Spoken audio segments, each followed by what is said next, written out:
Chinese scientists plan to use the Chang'e 8 lunar mission to explore the feasibility of using 3D printing technology to construct buildings on the moon.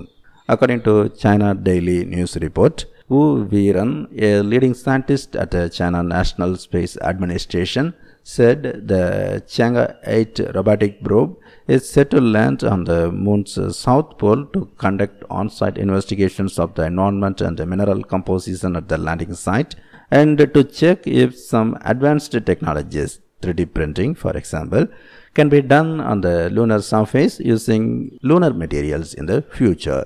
Chang'e 8 robotic probe is the third to be placed on the moon in the country's next lunar exploration endeavor. And he says that if we wish to stay on the moon for a long time, we need to set up stations by using the moon's own materials. Lunar soil will be the raw material and it will be printed into construction units. Professors at several universities have already begun studying the possible applications of 3D printing technology on the moon.